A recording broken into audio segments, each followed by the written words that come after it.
Essa semana, o neto do Lula lançou um desafio que provassem que o Lula é corrupto. Pois bem, eu aceito esse desafio. Desde a anulação da sentença do Lula pelo STF, estão tentando fazer emplacar essa historinha para boi dormir de que o Lula não fez nada, de que a Operação Lava Jato se baseou apenas em especulações ou boatos, sem evidências. Uma coisa tem que ficar clara, isso é mentira. A sentença do Lula foi anulada, mas as provas não.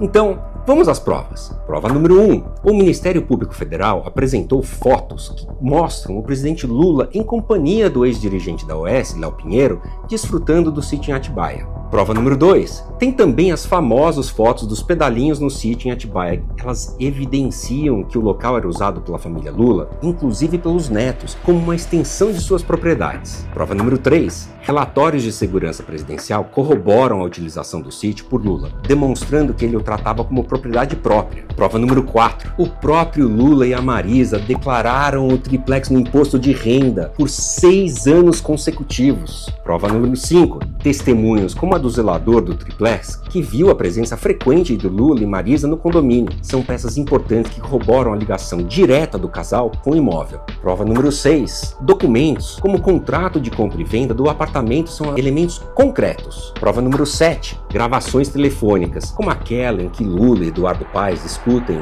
o caso de forma jocosa, revelam uma postura de deboche diante das acusações, sugerindo uma falta de seriedade diante da gravidade dos fatos. E eles não negam os fatos, eles fazem pouco caso. Agora, da próxima vez, o senhor me para com essa vida de pobre, com essa alma de pobre, comprando esses barcos de esses vagabundo, que é p***.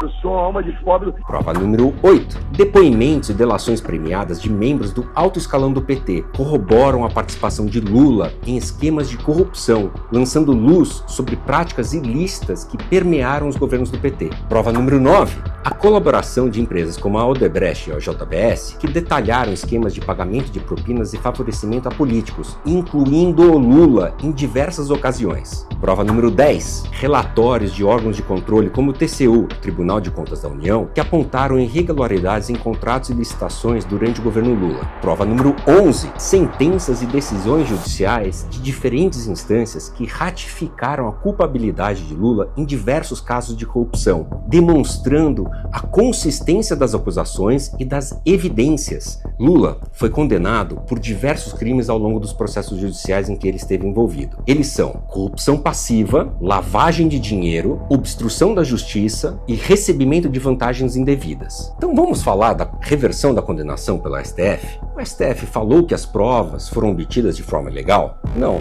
O STF falou que os crimes não aconteceram? Não. O STF falou que as provas não foram suficientes para comprovar os crimes? Não.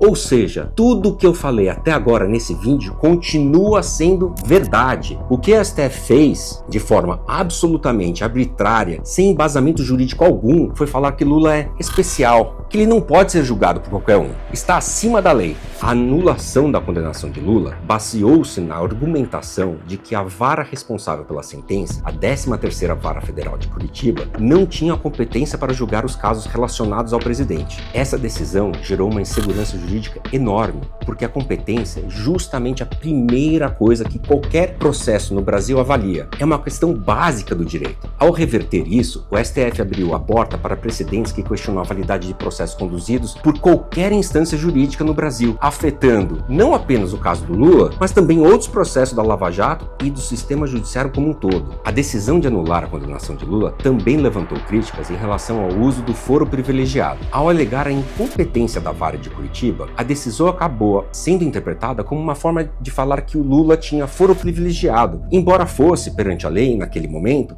apenas um cidadão comum. Além disso, a reversão da condenação de Lula foi vista por muitos como uma manobra processual para evitar a responsabilização efetiva por crimes comprovados. A anulação veio na medida e a tempo da prescrição dos crimes em função da idade do Lula. A verdade é que a reversão da condenação de Lula teve um impacto significativo na credibilidade da justiça brasileira, levantando dúvidas sobre a efetividade do combate à corrupção e sobre a capacidade do sistema judicial de garantir a aplicação igualitária da lei a todos os cidadãos, independentemente de sua posição posição política ou social. A verdade é que os pedalinhos existiram, o triplex existiu, os pertences do Lula estavam na casa em Atibaia. E isso sem falar no mensalão ou na Operação Zelotes. Isso é só Lava Jato. A verdade é que Lula é corrupto, sim.